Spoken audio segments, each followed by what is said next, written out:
Kofta state.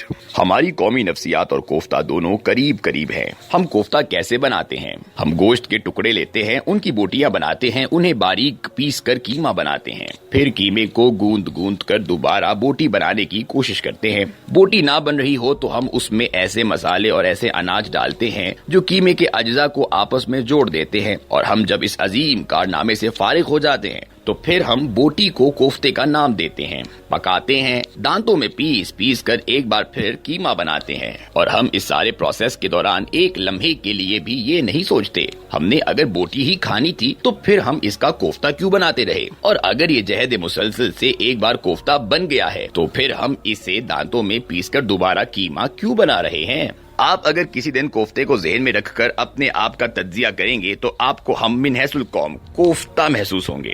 ہم ہر field میں 75 برسوں سے بوٹی کو کوفتہ اور پھر کوفتے کو قیمہ بناتے نظر آئیں گے.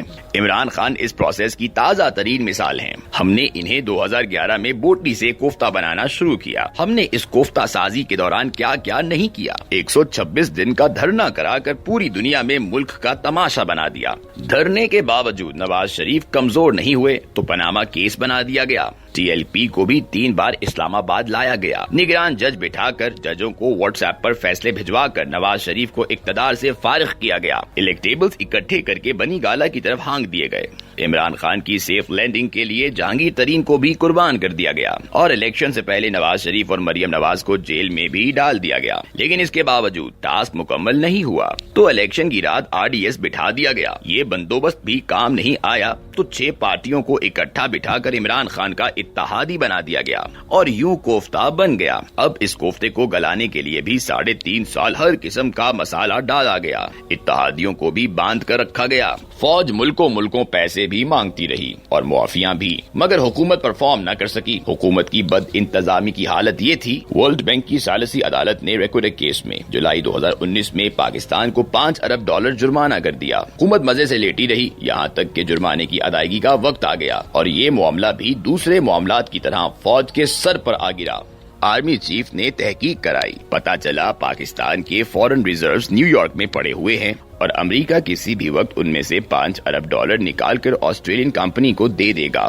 یہ جان کر GHQ میں دوڑیں لگ گئیں. اسٹیٹ بینک اور وزیر خزانہ سے پوچھا گیا، وہ اس نزاکت سے واقف ہی نہیں تھے. وزیر اعظم اس وقت سعودی عرب میں تھے. فوری طور پر خط لکھا گیا. خط جہاز پر سعودی عرب بھجوایا گیا. وزیر اعظم کے سائن کرائے گئے. خط بذریعہ جہاز نیو یارک بھجوایا گیا اور یوں فورن ریزروز UAE اور چین شفٹ کرائے گئے. اور اس کے بعد فوج نے ٹیتیان کاپر کمپنی کے ساتھ طویل مذاکرات کے بعد معاملہ سیٹل کیا. قومی اسمبلی اور سینٹ کے سیشن تک فوج کراتی تھی. اتحادیوں کو قومی اسمبلی تک لانا اور بلوں کے حق میں ووٹ دلانا بھی فوج کی ذمہ داری تھی اور اپوزیشن کو مخالفانہ تقریروں سے باز رکھنا بھی. لیکن پھر اس کوفتے کا کیا نتیجہ نکلا؟ ہم آج اسے ایک بار پھر دانتوں کے نیچے رکھ کر قیمہ بنا رہے ہیں. اور کیا یہ کھیل یہاں ختم ہو جائے گا؟ جی نہیں. عمران خان کو تلوار بنا کر نواز شریف اور مریم نواز کے سر پر لٹکا دیا جائے گا تاکہ یہ بھی کام نہ کر سکیں. ہمارے باقی تمام ملکی سسٹم بھی کوفتے ہیں. مثلا آپ 2 چھوٹی مثالیں لے لیں.